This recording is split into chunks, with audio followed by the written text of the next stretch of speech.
A reading from the Gospel of Mark.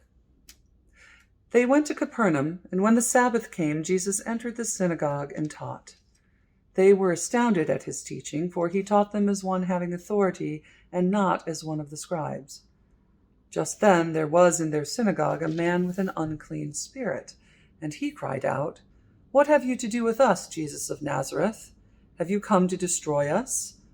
I know who you are, the Holy One of God." But Jesus rebuked him, saying, "Be silent and come out of him."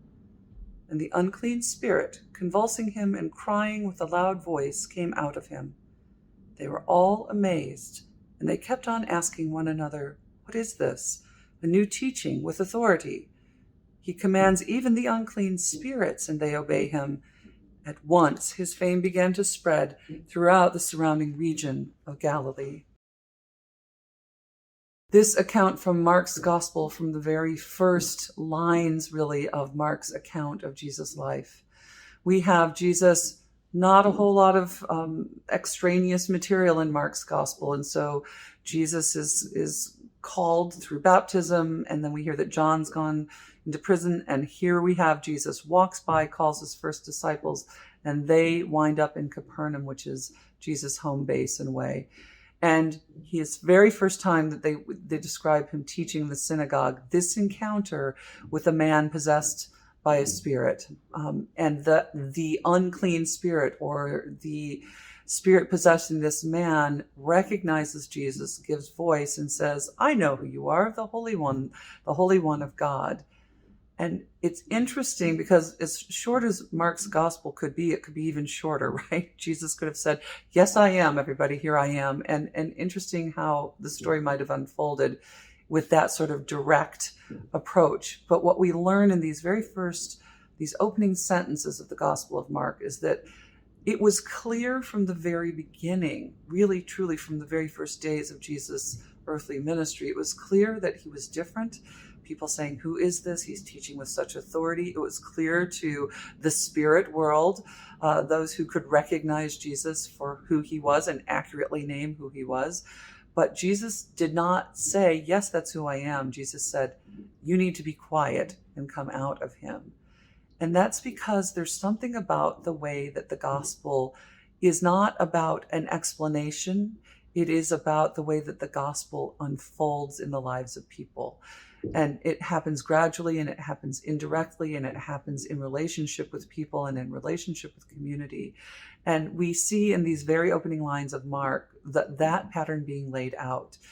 The proclamation of the word in the world, of Jesus coming into the world, of Jesus coming into his earthly ministry. It wasn't about him getting his message refined and published out there and directly telling everyone. Jesus is, even in these very first moments, while he's teaching with authority and people are drawn to that, and he's proclaiming who he is in that sense, when this spirit names who he is, he says, "You need to be quiet." Because Jesus knows that when we encounter the word in the world, when we encounter divine authority and power in our lives, it's something that takes us a little while to absorb, to come to terms with, and to develop and fashion a relationship with. It's not simply a matter of knowing in our intellect what something or someone is. It's about understanding at that gut level, hey, something different is happening here, and having the runway to be able to come into relationship with that in a meaningful way in our lives. And so this wonderful, while Mark is known as punchy and direct and straightforward in his storytelling, we hear right at the beginning that Jesus has come into the world. Jesus is coming into his public ministry here, but there's an indirectness to it. And part of that is because we human beings, we need time to encounter God and to come alongside, to absorb and to take this on board, not simply as a one-time intellectual assent, but as a lifetime of living in community and living in intentional relationship with God and with one another. So may God be with you this day, and may God's authority be shown to you in some way. And as that happens, may you have the time and space you need to absorb it and to incorporate it into your life, into the life of faith that you share with others in your community. May God be with you this day. May God bless you and keep you this day and always. Amen.